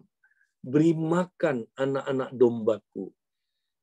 Jadi Petrus, kalau kamu sayang aku, nih, kamu mesti kerjain ini. Selalu kamu memberi makan anak-anak dombaku. Jadi di dalam kompak, saudara, begitu ada jiwa baru di situ, atau orang yang belum bertumbuh, masih baby, masih kanak-kanak rohani, cepat kasih dia makanan anak-anak. Makanan anak-anak apa, saudara? Makanan bayi apa? Susu. Itu, saudara, harus cepat kasih susu. Ya, jadi di kompak, kalau ada jiwa baru, pastikan jiwa baru itu atau yang masih baby itu, dia cepat dapat SPK pemenang. Harus, saudaraku, SPK pemenang.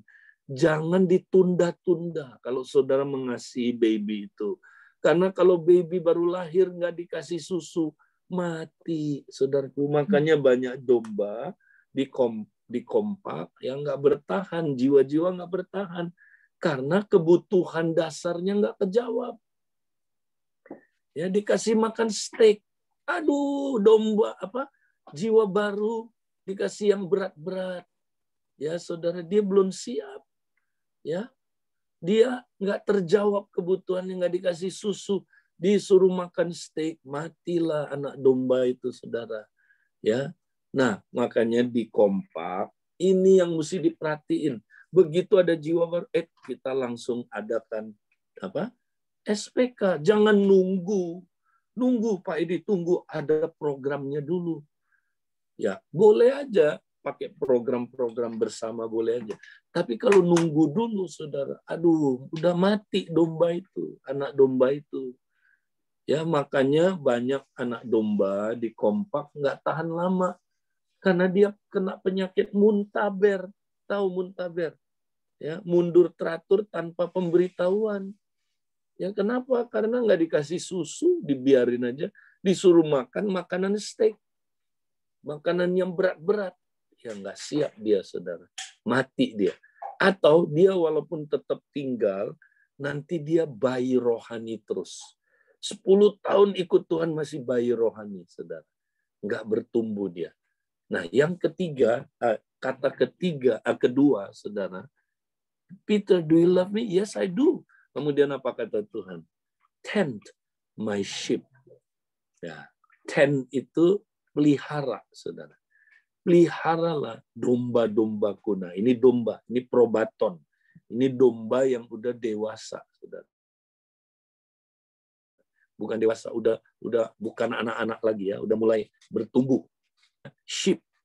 Nah, tend my sheep. Tend itu pelihara. Nah, dijelaskan arti tend itu gini, saudara. Seperti gembala yang pegang-pegang dombanya, saudara. Jadi dombanya dipegang-pegang, dicek. Kenapa kurus ya? Kurang vitamin apa ini ya? Kenapa domba ini udah waktunya beranak, nggak pernah beranak? Kenapa? What happened? Nah, itu menggembalakan, saudara. Jadi menggembalakan itu cek. Kita perlu cek jiwa-jiwa di kompak itu. Kita saling cek, ya. Kamu cek saya cek kamu. Ya, kita sehat nggak ya? Kenapa kita nggak sehat? Wow, ternyata dia masih suka terikat pornografi, saudara. Belum menang. Nah, itu dulu diberesin. Ya, dia ada yang nggak sehat ini. Kenapa dia nggak pulih-pulih hubungan keluarganya? Ada yang nggak sehat. Ya, kenapa dia, saudara, ya hidupnya jatuh bangun terus dalam problem emosi? Ini mesti beres. Apa yang mesti dibereskan nih? Oh, disiplin-disiplin rohaninya ya. Dia nggak praktek disiplin-disiplin rohani. Nah, lalu kita yang ketiga, feed my sheep. Baru kita tentukan makanan apa yang dia perlu. Ya, berarti kita mesti ngajar dia makanan itu yang dia perlu, yang bikin dia sehat. Feed my sheep. Ya, saudaraku. Nah, inilah saling menggembalakan. Next, yang terakhir, saudara. Nah, jadi, saudara, orang Kristen itu ada 3 tingkat. Ya, 1 Kristen anak. Nah, ini bayi-bayi tadi itu, saudara. Ya, lambs. Ini bayi rohani. Nah, bayi rohani, saudara, perlu 2 hal. Dosanya, dia harus tahu telah diampuni karena namanya. Ya, dia harus tahu ini. Artinya dia harus punya kepastian keselamatan. Ya, dia harus tahu dia pasti selamat karena dia ada jaminan keselamatan, saudara. Tuhan udah mengampuni semua dosanya. Ini bahasa aslinya. Segenap dosanya, saudara. Itu artinya. Ya, ini bahasa Indonesianya nggak ditulis. Tapi kalau saudara baca salah satu terjemahan Indonesia, disebut segala dosanya. Ya, semua dosanya, segala dosanya telah diampuni oleh karena namanya. Nah, jiwa baru, saudara yang masih bayi, perlu tahu ini. Tuhan Yesus mengampuni dosanya semuanya, termasuk akar-akar dosanya. Ya, termasuk pabrik dosanya udah diberesin Tuhan. Dia sudah diampuni semua dosanya. Makanya kalau dia tahu ini, dia yakin dia pasti selamat. Dia punya jaminan keselamatan. Ya, nah, banyak orang nggak tahu, saudara, dia udah selamat. Nggak tahu, padahal dia udah selamat. Tapi dia nggak yakin dia selamat. Nanti kalau ada altar call, dia maju lagi terima Yesus. Nggak pernah yakin. Terima Yesus terus. Ya, karena ada konsep-konsep salah yang perlu dibenerin. Nah, itulah gunanya kita ikut SPK pemenang. Supaya kita tahu dosa kita, segenap dosa kita telah diampuni karena namanya. Ya, itu pertama. Kedua, anak-anak perlu tahu apa, saudara? Perlu mengenal Bapa. Nah, dia perlu mengenal Bapaknya huruf gede ya. Ini adalah Allah Bapa. Jadi dia perlu intim dengan Bapa terus-terusan. Makin dekat, makin dekat, makin dekat. Makin dia belajar SPK hati Bapa, dia makin dekat, makin dekat, makin dekat. Sampai dia bisa berseru, Aba, ya Bapa. Ada jaminan. Karena Roh Kudus berdiam di dalam dia, kan saudara. Ya, Roh Kudus menolong dia berseru, Aba ya Bapa. Dia berarti makin dekat, makin dekat. Nah, dia perlu dapat jaminan pengenalan akan Bapa. Itu Kristen anak. Nah, Kristen orang muda apa? Ayat yang terakhir dibilang begini, saudara. Ya, aku menulis kepada kamu, hai orang-orang muda, karena kamu kuat dan firman Allah diam di dalam kamu. Dan kamu telah mengalahkan yang jahat. Apa? Telah mengalahkan yang jahat. Jadi orang Kristen muda ya punya jaminan kemenangan, saudara. Karena di mata Tuhan dia telah mengalahkan yang jahat. Kenapa telah? Bukan akan, karena dia kuat. Tuhan lihat dia kuat.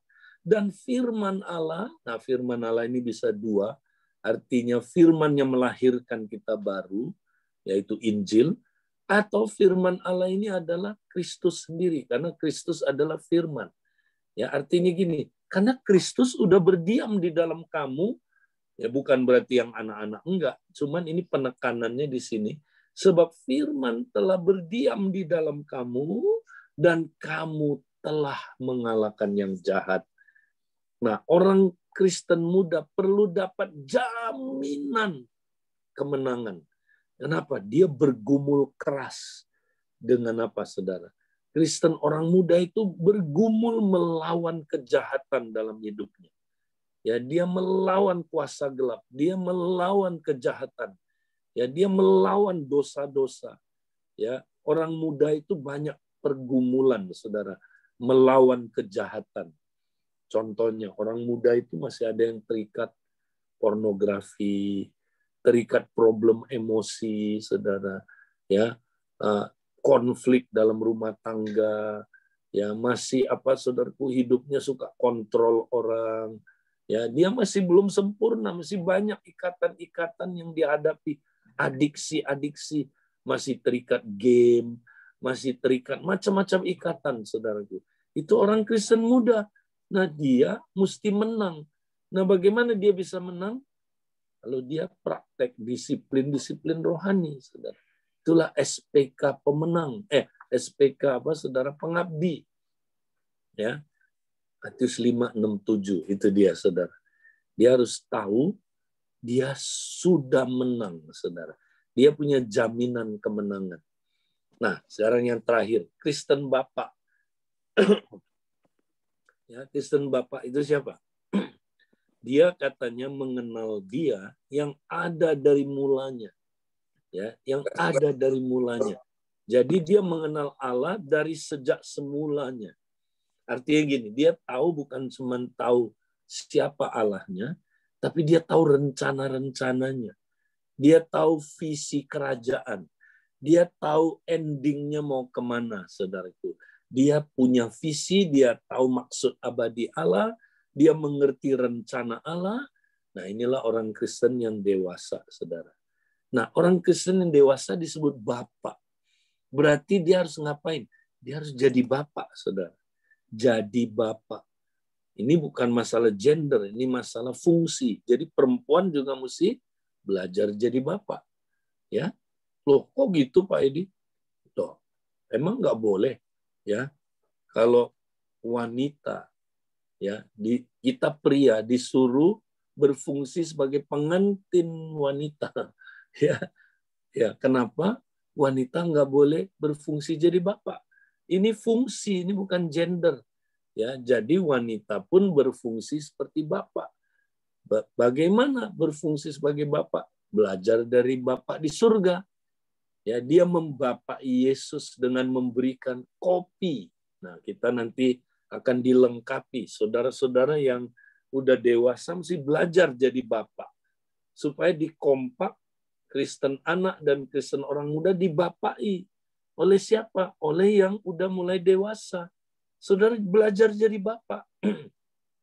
Belajar jadi pelatih-pelatih. Seorang bapak itu seorang pelatih. Dia latih anaknya. Supaya anak-anaknya tumbuh dewasa, saudara. Ya, nah, kalau kita nggak jadi bapak, kita tidak bisa puas hidupnya. Banyak orang Kristen hari ini yang justru yang udah dewasa tinggalin gereja, saudara. Coba lihat, tinggalin gereja. Kenapa, saudara? Karena mereka nggak puas. Kenapa nggak puas? Karena nggak pernah difungsikan sebagai bapak. Dia disuruh duduk manis, dengar khotbah. Tiap minggu dengar khotbah. Lama-lama dia muntah khotbah dia, saudara. Lama-lama Kristen-Kristen bapak ini keluar dari gereja. Coba lihat, bikin pelayanan yayasan. Ya, kenapa? Karena ada ketidakpuasan. Kenapa? Karena nggak pernah berfungsi sebagai bapak. Coba kalau dia berfungsi sebagai bapak, dia nggak akan ninggalin jemaat lokal, saudara. Dia semangat sekali. Nah, bapak mesti berfungsi. Dari mana? Mulai dari kompak dulu. Kemudian komsel, saudara. Kemudian juga berfungsi di gereja lokal. Ayo, bapak-bapak. Ya, mari kita berfungsi sebagai bapak. Ya, Tuhan kasih kalian karunia. Ada yang punya karunia mengajar, belajar. Ya, kita nanti ada namanya School of Biblical Study. Itu untuk melengkapi orang yang punya karunia mengajar supaya dia nggak sembarangan tafsir Alkitab. Ya, nah itu sudah ada, saudara kita, School of Biblical Study. Ya, nanti ada School of Prophetic Ministry. Orang-orang yang punya karunia, apa saudaraku, ya, prophetic, dia mesti dilengkapi supaya dia makin bagus bernubuatnya, bisa melatih ya orang-orang di kompak untuk bernubuat, bisa melatih orang-orang di komsel untuk bernubuat. Nah, ini dia, saudara. Inilah rencana Tuhan buat 3 tingkat orang Kristen ini. Ya, jadi saling menggembalakan itu artinya kita saling menjawab kebutuhan dari 3 tingkat rohani ini, saudara. Itulah kompak. Ya, puji Tuhan. Nah, saya sampai di sini dulu karena waktu, saudara, kita nggak memungkinkan. Jadi saya buka pertanyaan, saudara. Kalau saudara masih mau stay, silakan. Kalau saudara ya sudah harus bekerja, silakan. Nggak usah merasa tertuduh.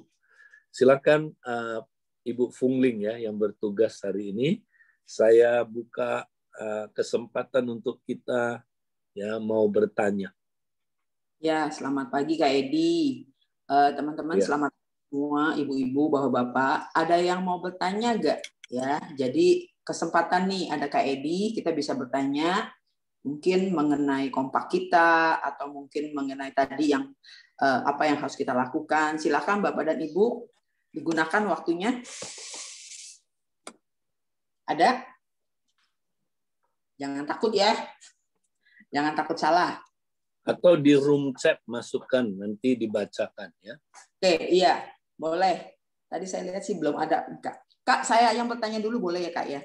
Boleh, nggak bayar kok Fungling. Iya.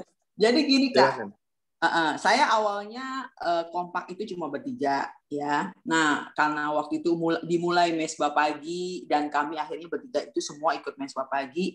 Akhirnya teman-teman yang di kompak saya itu mulai mengajak teman-temannya untuk ikut kompak bersama kami. Jadi yang tadinya 3 jadi 7 orang nih Kak sekarang. Nah sebenarnya anggota dari kompak kami yang kompak saya semula itu adalah ada Fasel, ada pembina BPN. Jadi istilahnya bukan bayi rohani lagi ya gitu. Nah, jadi sebenarnya mereka juga punya kompak-kompak yang lain dalam komsel gitu loh. Setelah berkembang gitu, lama-lama karena mereka sibuk ya, kami masih sih melakukan sharing gitu kan, masih sharing saat teduh gitu. Nah, saya melihat udah mulai turun nih semangatnya gitu loh. Terus saya berpikir gini, mereka udah punya kompak masing-masing kan? Apakah lebih baik saya kembalikan mereka kompak masing-masing dan benar-benar berfungsi di situ? Nah, di antara orang-orang yang dimasukkan ke dalam kompak saya memang ada beberapa orang yang memang punya masalah yang berat, ya. Saya jadi gini, kayaknya saya nggak tega gitu loh. Ini kompak ini dipecah-pecah lagi gitu kan. Nah akhirnya saya mulai ada satu yang saya lihat memang dia cukup untuk menjadi ibu rohani dan ada satu anggota dalam kompak kami yang cukup punya masalah. Jadi saya mulai pisahkan gitu loh Kak. Nah, sebenarnya mestinya gimana ya kayak? Jadi kadang-kadang ya itu nggak tega juga. Gitu, Ya, Kak. ya. Jadi tetap panduannya adalah ikutin polanya Yesus. Ya. Jadi kompak menghasilkan kompak-kompak. Jadi bukan kompak digemukin. Ya, ingat. Nah, kita ini keliru kalau kompak tambah terus gemuk, nggak salah. Dari waktu kita training boleh. Ya, ini kan training ya. Tapi kita harus ingetin, kamu harus punya kompak sendiri nanti 2-3 orang. Jangan jadi gemuk, terus setelah jadi gemuk, dia tanda kutip ya, maaf nih, banci, kompak bukan, komsel bukan. Ya, ngerti ya? Nah, ini mesti jelas dulu. Kalau dari awal nggak jelas, nanti kita kejebak. Jadi kita membangun tanda kutip sesuatu yang nggak jelas. Kompak bukan, komsel bukan. Ya. Nah, jadi kita caranya ya sharing. Kamu harus sharing visi ini ke mereka. Nah, kemudian yang harus kita perhatikan adalah ya kompak itu harus dengan yang sekomsel. Itu yang paling ideal. Kalau equipping boleh, lagi equipping kan. Equipping kan cuma belajar. Tapi dia harus didorong dia berkompak dengan yang satu komsel. Oke. Nah, kecuali nanti dia udah diutus ya. Kalau udah diutus 2-3 orang, dia udah merintis sendiri kan komunitas kerajaan. Ya nggak apa-apa. Itu pisah nggak apa-apa. Tapi pisahnya sehat ya kan. Nah, tapi dia mesti sama-sama dengan keluarganya di komsel. Ya. Nah, itu pedomannya kira-kira gitu. Nah, sekarang kita banyak kasus memang bukan dari satu kompak mau melahirkan komsel. Tapi kebanyakan kan kita dari komsel kan. Komsel belum ada kompak baru dibentuk kompaknya. Ya nggak apa-apa, itu juga bagus ya. Jadi jangan tertuduh daripada nggak ada. Nah, jadi kalau kita mau dari komsel jadi baru bangun kompak-kompak dalam komsel, ya agak terbaliklah dari Tuhan Yesus. Ya nggak apa-apa karena kita semua belajar kan. Kita juga bisa membuat kesalahan-kesalahan. Nah, gimana mentransisi komsel menjadi kompak supaya ada kompak-kompak. Nah, ini yang saya dapatkan gini. Jadi yang paling penting faselnya mesti nangkep dulu. Kalau faselnya nggak nangkep visi ini, jangan deh. Ya, nanti nggak akan jadi aja. Nanti dia jadi-jadian, komsel jadi-jadian, kompak jadi-jadian ya. Nah, dia harus nangkep. Makanya kalau fasel belum nangkep, ajak dia lihat visi dulu. Itu aja dulu. Lihat visi, nangkep visi ya. Kalau dia udah nangkep, nah itu ada harapan besar. Ya. Tapi kalau dia belum nangkep, mungkin perlu waktu. Kita nggak menghakimi dia ya. Dia mungkin perlu waktu. Ya udah kita doain aja. Dia jalan dulu. Nanti dia akan udah waktunya Tuhan akan ngomong sama dia. Oke?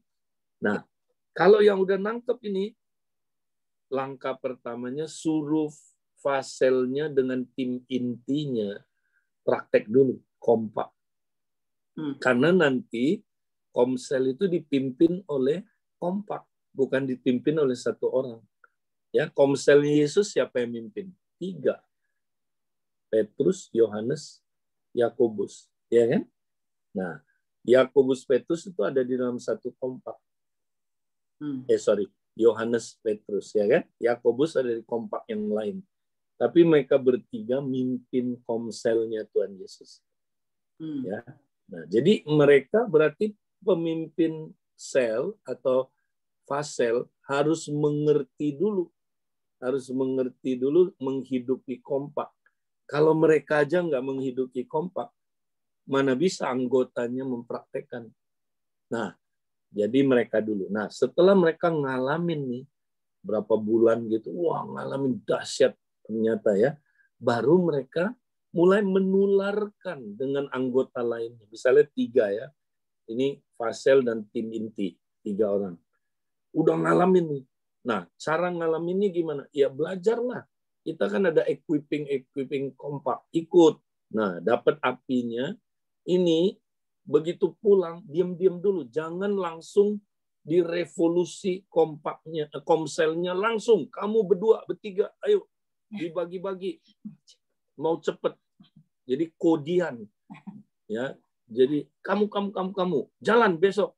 Wah, jalan nggak jalan di tempat, ya nggak mungkin, karena kompak itu organisme, dia bukan kayak Coca-Cola dibikinnya kodian, nggak bisa. Nah, caranya mereka harus menularkan gaya hidup ini kepada kompak-kompak baru. Nah, jadi gini, mulai dulu. Jadi kalau udah faselnya dan tim inti udah hidupi, dia lihat dulu siapa yang mau. Kamu mau ya? Kamu mau? Oke, datang. Berdua misalnya, datang. Jadi berlima kan? Nah, berlima ini, mereka tiga menularkan ke dua orang bagaimana hidup kompak. Ya, itu tinggal dihidupi aja tertular. Nggak usah banyak teori. Ya kan? Kan tiap hari dilakukan. Oh gini kompak, oh gini gampang. Nah, terus kita tapi harus kasih visi. Kamu nggak boleh di sini terus. Bengkak nanti kompak kita, nggak boleh. Kamu harus ya mandiri. Jadi setelah 2 bulan kami latih, kamu mandiri. Ya, jadi dikasih kesempatan. Kalian ketemunya berdua. Ya, mulai besok ketemu berdua. Terus dicek, enak nggak? Iya ya. Aduh, kami masih kagok. Nggak apa-apa, terus praktek. Masih ditemenin, ngerti ya? Nah, sampai 2 orang ini, enak ya ternyata. Kami boleh nggak jadi bertiga? Boleh. Kan 2-3, ya kan? Berempat juga maksimum, ya nggak boleh lebih dari 4. Nah, 3 boleh nggak? Oh, boleh. 3 ya, udah bisa hidup. Wah, bagus. Ya, nah sekarang kalian lakukan yang sama. Ya, cari siapa yang mau ikut kompak di komsel dulu, jangan cari yang di luar dulu. Ini komsel, ini belum nih. Ya, 2 mau ajak. Sama, lakukan yang sama tadi. Ya, tularin kehidupan sampai 2 ini bisa mandiri. Ya, kalau udah mandiri, wah udah ada 3 kompak kita ini. Ya. Nah, kemudian tularkan lagi. Sampai di komsel udah nggak ada. Bagus. Nggak ada yang nggak ikut kompak. Tapi umumnya jarang yang kayak gitu. Paling 80% nanti yang ikut. Nah, yang 20% kita nggak buang, enggak. Kita mengasihi mereka. Kita nunggu. Biasanya mereka belum siap. Nggak apa-apa, kita nunggu. Nah, nanti yang 80% ini yang udah ikut kompak, mulai disuruh menangin jiwa. Ya. Kalau komselnya masih kecil. Kalau komselnya udah bengkak, udah gede, udah 20 orang. Udah, kita fokus bangun komsel ya sampai jadi kuat. Nah, nanti baru etapa berikutnya baru utus. Ya, kayak Tuhan Yesus. Jadi gitu, Fungling. Harus ada transisi, jangan mau cepet gitu ya. Ya, makasih Kak Edi, jadi jelas banget buat saya. Nah, kemarin sebenarnya memang banyak orang-orang yang bertanya tentang kompak nih. Nah, mungkin Ani ada pertanyaan nggak nih? Kemarin kan kamu sempat angkat tentang kompak. Mungkin kebetulan ada Kak Edi nih yang bisa menjawab pertanyaan kamu. Silakan Ani. Ani. Apakah Ani masih ada? Kak Edi, saya tanya dulu deh. Oh, ya udah. Betty Kak Edi. Ini sebenarnya menjawab pertanyaan beberapa orang sih. Jadi saya mewakili mereka gitu yang tidak bisa ikut besok pagi ini. Kalau di kompak itu salah satu agendanya kan ada kesepakatan membagikan bertumbuh dalam firman dan iman, yaitu membagikan sharing firman satu setiap member ke kompak itu ya Kak ya. Nah ada pertanyaan gini. Kalau untuk saat teduh kan memang harus ya, bukan harus ya, perlu setiap hari kita lakukan saat teduh. Nah, untuk membagikannya itu ke kompak, apakah itu harus? Dan apakah itu sebenarnya tujuannya apa gitu Kak? Kalau membagikan sharing firman ke grup atau ke teman-teman kompak lain. Terus yang pertanyaan kedua, kalau kita sudah sharing firman, kadang-kadang kan kita kan banyak yang nggak baca tuh Kak, bukan nggak baca ya, nggak komen. Banyak yang kirim, kita juga kirim, jadi kita saling kirim aja, kita tidak saling memberikan komen, tidak saling memberikan respon. Nah itu gimana Kak kalau kayak begitu? Tolong Kak, thank you. Jadi memang yang kami ajarkan itu masih basic sekali. Ya, selama ini kita ajarin kompak sharing firman, ya kan? Nah, karena kita belum siap masuk ke yang tahap berikutnya ini, saling menggembalakan, saling mengajar, dan menginjil bersama-sama, ya. Nah, jadi sebenarnya kita tetap saling mengajar, tapi mengajar apa? Nah, mengajar yang sesuai dengan kebutuhannya dia. Nah, yang kita ajarin kan saling mengajar juga kan, sharing firman kan, tapi masih umum. Ya, pokoknya sharing dulu yang kamu dapat apa. Nah, fokusnya masih membangun manusia roh, ya, itu. Jadi nggak apa-apa, itu kan kita belajar. Nah, tapi sekarang nanti, mulai sekarang ini, kami akan latih tiap kompak, saling mengajarnya tajam. Jadi bukan cuma saling mengajar yang tidak dibutuhkan sama dia. Ingat nggak? Feed my sheep.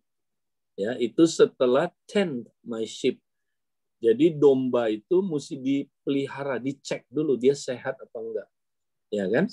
Kalau dia enggak sehat, nah apa yang kita lakukan? Kita kasih dia makanan yang dia perlukan supaya dia sehat. Tiap domba itu kan spesifik kan. Nah, misalnya dombanya jiwa baru. Makanan apa yang paling cocok sama dia? Ya, makanan susu, SPK. Nah, maka kalau misalnya ini ya, misalnya nanti ini 3 kompak, ketemu 2 jiwa baru. Ini perlu susu banget nih jiwa baru ini. Kira-kira apa agendanya? SPK, jangan bahas ya kan? Nah, ini 2 mesti dijawab SPK. Bikin SPK, berarti kita saling mengajarnya, pelajarannya SPK. Oke? Nah, sampai dia terpenuhi. Tapi sambil jalan, mereka juga bisa terpenuhi kebutuhannya. Nah, nanti kita belajar namanya skor. Ya, minggu depan ini. Kita belum ada waktu sekarang. Jadi nanti kita ada tools-nya. Bagaimana kita bisa tahu dia ini butuh apa, saudara. Kalau misalnya gini, saudara. Dia udah ikut SPK. Ya, udah ikut. Semua pelajaran dia udah ikut. Tapi dia belum mencapai goalnya. Misalnya, udah belajar pelajaran jaminan keselamatan. Ya kan? Udah tahu. Tapi kalau ditanya, kamu selamat nggak? Ih, mana mungkin bisa tahu selamat, Pak Edi. Nah, berarti dia belum punya keyakinan akan keselamatannya. Ya kan? Berarti dia belum mencapai goal pelajaran itu. Pelajaran itu kan tujuannya supaya dia yakin akan keselamatannya. Kan? Nah, berarti gimana, saudara? Berarti, iya ya, dia mesti mencapai goal itu. Oh, aku mesti mencapai itu ya. Sampai saya yakin keselamatan. Iya. Nah, bapak-bapak rohaninya, kakak-kakaknya ceritain itu. Oke, kalau gitu saya mau mencapai goal ini. Yaitu yakin akan keselamatan. Bagus. Nah, nanti kita tuntun dia. 3 orang ini tuntun jiwa ini. Gimana dia bisa mencapai goal itu. Ya kan? Nah, itu pakai skor nanti namanya. Ya, skor itu dari firman Tuhan. Rencana dia apa? Nah, sasaran dia apa? Kemudian kondisi dia yang sekarang seperti apa? Kemudian opsi-opsi apa yang bisa dipakai untuk dia, pilihan-pilihan untuk dia mencapai goalnya itu, dan kemudian rencana-rencana apa yang dia harus buat. Nah, nanti kita tuntun dia yang kakak-kakaknya. Ya, nanti dia bisa dapat rencananya. Oh, kalau gitu saya mesti ulangin pelajaran ini. Ya, saya mesti hafalin ayat-ayat tentang jaminan keselamatan. Saya mesti terus hadapi pencobaan-pencobaan ketika setan bilang, lu mana mungkin selamat. Lu aja masih suka jatuh bangun dalam dosa. Nah, gimana menghadapi itu, saudara? Nah, kita mesti ajarin dia. Sampai dia menang. Sampai dia, dapat jaminan keselamatan itu. Ya, dapat kepastian keselamatan itu. Jadi itu, saling mengajarnya sangat customized. Bukan umum aja gitu. Ya. Jadi kira-kira begitu. Oke, Oke. ada lagi? Thank you, Kak Edi. Ya. Iya, Kak Edi, saya Ani. Kak, saya kan sudah bergabung di Kompak yang malam itu, Kak Edi, yang Cimeri ya. Iya. Awalnya kita itu berapa orang ya? Sekitar 4 gitu kan. 4. Akhirnya kan dibuka SPK tuh. Kan penjangkauan kan. Terus tambah sampai kurang lebih 11 sampai 12 orang. Iya. Nah, itu awal-awal itu kan sebelum SPK itu kan pembahasan kita kan meditasi firman yang tiap hari itu. Nah, itu saking apanya, maksudnya banyaknya anggotanya gitu kan. Jadi makan waktu yang begitu malam gitu kan untuk sharing gitu. Nah, apa ya? Jadi waktu SPK juga akhirnya dipecah lagi jadi 2. Jadi keluar 4. Keluar 4 berarti tinggal 7 di saya gitu kan. Jadi ya itu apa ya? Jadi saking banyaknya itu kita sharingnya tuh sampai malam-malam banget gitu. Jadi apa ya? Kalau buat saya itu sampai terlalu panjang gitu. Jadi kelelahan sih sebenarnya Kak Edi gitu. Nah, terus kemarin itu yang saya alami itu gini. Saya kan megang peserta ini 1 gitu kan. Nah, 1 lagi jadi kompak itu sama equipping sama pengajaran itu kan jadi 1 gitu kan. Nah, kemarin ada kejadian gini Kak Edi. Kita maksudnya di kelompok kita sebelum SPK itu kan biasa kita pembahasan kan. Misalkan sesi hati yang merdeka gitu. Nah, kita semua diingetin apa sama Roh Kudus gitu kan. Terus kita kan saling bercerita tuh. Nah, kemarin itu ya aku boleh dikatakan lupa bahwa itu tuh ada peserta gitu kan. Jadi aku bilang gini kan, iya kalau saya diingetin Roh Kudus, saya hubungan sama anak saya tuh masih apa ya, kayak masih ada benteng gitu kan, masih belum baik gitu kan. Terus si peserta ini langsung bilang gini Kak Edi, ih Ci Ani katanya, kok bisa nasehatin saya padahal sendirinya begitu gitu jadi kayak gitu kan kejadiannya gitu kan. Aku sempat kaget juga ya, tek gitu kan, oh iya ini bingung gitu kan, inilah kan lagi kompak, ini kan lagi aku kan lagi praktek akuntabilitasi gitu kan, pengen memang bercerita apa adanya yang saya alami gitu kan, tapi kaget juga lah, aku kan lagi megang peserta ya gitu kan. Jadi mabok gitu Kak Edi, terus terang aja gitu kan. Jadi apa kacau gitu. Nah terus buat saya tuh udah nggak maksimal banget gitu kan. Orangnya tuh udah banyak banget. Nah untuk ngatasin kayak gini-gini saya tuh sampai bingung sendiri gitu. Terus terang saya udah kelelahan gitu. Itu sih dari saya. Karena ini pengalaman pertama juga Kak Edi. Iya. Terus gimana tuh saya juga bingung. Oke. Jadi justru ini kesempatan buat kamu menunjukkan bahwa kita semua belum sempurna. Ya. Dan itu kesempatan buat mereka relief. Wah. Karena itu roh-roh seperti itu tuh roh agamawi. Saya tunjukin saya nggak ada masalah ya. Nah, kalau kita di Abalov sampai penatua pun berani cerita kelemahannya. Ya kan? Siapa yang udah sempurna? Kamu udah sempurna? Nggak ada. Termasuk saya, kamu ngomong.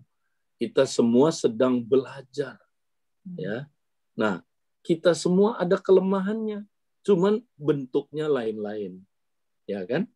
Nah, kalaupun saya kasih kamu masukan, itu bukan dari saya. Itu Tuhan yang pakai saya buat kamu. Nah, saya sendiri mesti taat sama apa yang ya saya dengar itu. Saya masih bergumul, saya masih belajar. Ya. Jadi justru ketika kamu ngomong begitu, kamu lepas. Kamu tidak lagi karena roh agamawi yang, waduh, saya mesti bagus dulu. Ya, tidak ada orang yang udah bagus 100%. Ya, kita semua masih belajar dan Tuhanlah yang menegur kita. Nah, terus kemudian saya mau beri masukan gini. Jadi kamu memang kan banyak nih berapa 7 orang ya.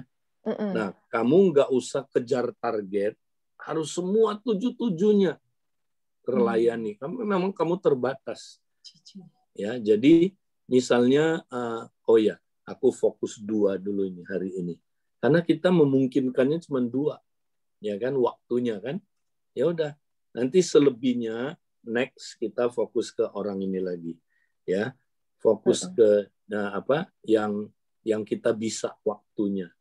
Jadi nggak usah tertuduh. Nah, Tuhan juga bangun orang itu kan bertahap kan, dan lama, take times, ya.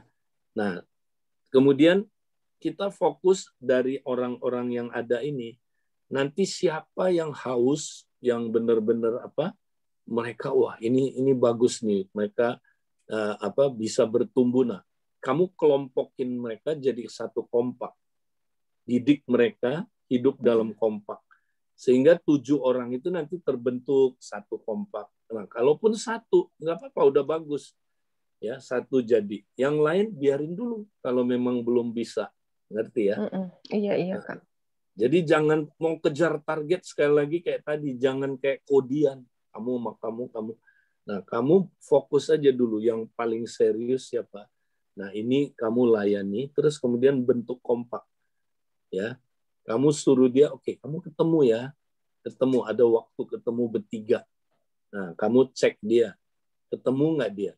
Kalau dia ketemu, nanti dia lama-lama jadi kompak sendiri. Kan? Nah, baru yang lain. Ini kita belum ada waktu ya. Kita tahu kita terbatas, nggak apa-apa. Ya, Tuhan ngerti kamu. Jadi jangan kejar target, mesti semua sama rata. Enggak. Tuhan aja, dia nggak ajak semua ketemu sama dia dengan dekat. Dia tahu siapa yang dia perlu prioritasin. Siapa? Petrus, Yakobus, Yohanes. Yang lain nggak dapat privilege ini, tapi 3 orang ini Yesus tahu penting mereka dilayani khusus karena mereka leadership-nya. Jadi kamu harus tahu 7 orang ini mana yang bagus, yang kita utamakan untuk bentuk kompak perdana dulu. Ya. Nah, yang lain biarin kita tetap layani, tapi kan kita terbatas. Nah, nanti kompak ini nih yang bagus ini, dia jadi tim kamu bisa melayani yang lain. Gitu ya. Oke, iya, Kak. Jangan stres dulu. Ya. Iya.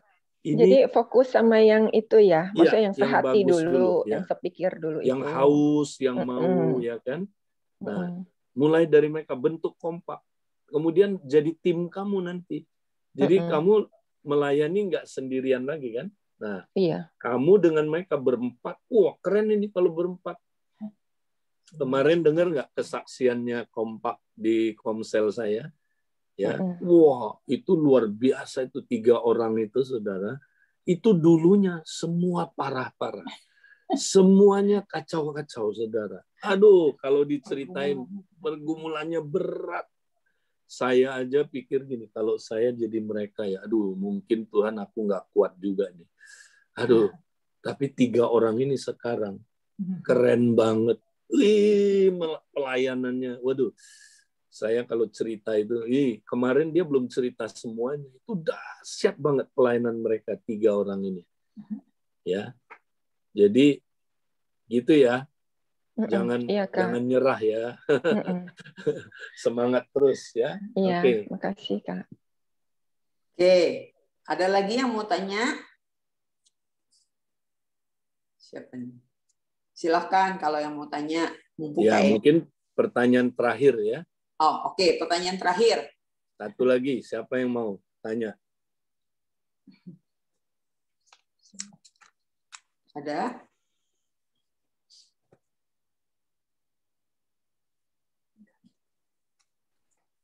Oke, baik. Ya, nanti minggu depan kalau kita masih ada waktu bisa tanya ya. Tadi Odi Vivi buka mic tuh, buka mic tadi Odi. Oh iya, silakan. Odi Vivi mau nanya. Tanya, ini kalau misalnya kompaknya kayak tadi Kak Edi bilang kan ada 3 orang yang jadi kakak rohani, terus ketemu 2 jiwa baru kan mereka tularin tuh, misalnya SPK, nanti mereka bahas SPK. Tapi nanti yang 3 orang ini mereka kompak sendiri. Maksudnya di waktunya, misalnya tiap hari nanti SPK, nanti yang 3 orang yang lama ini mereka waktu kompak, ada kompak tersendiri lagi atau Nah, SPK gitu ya, oke. Kak? Oke, bagus. Jadi gini saudara, kita jangan nambah-nambah waktu, karena nggak mungkin kita punya banyak waktu. Ini kompak sendiri, ini SPK barengan, terus yang kedua ini kompak lagi sendiri. Jangan, terlalu banyak waktu, ya kan, yang terbuang. Jadi misalnya 3 orang ini sedang dapat 2 jiwa. Gabung kan, ya suruh ikut kompaknya mereka, gabung. Jadi berlima. Udah pertemuannya sekali aja dalam waktu ketemu ini, ya berlima. Jadi ini belum ketemu sendiri, ini juga nggak usah ketemu sendiri, berlima. Nah, agendanya lagi belajar apa? Lagi belajar SPK. Ya udah, yang 3 ini belajar SPK. Oke? Nah, tapi nanti kita ajarin saudara, ya namanya skor, itu keren.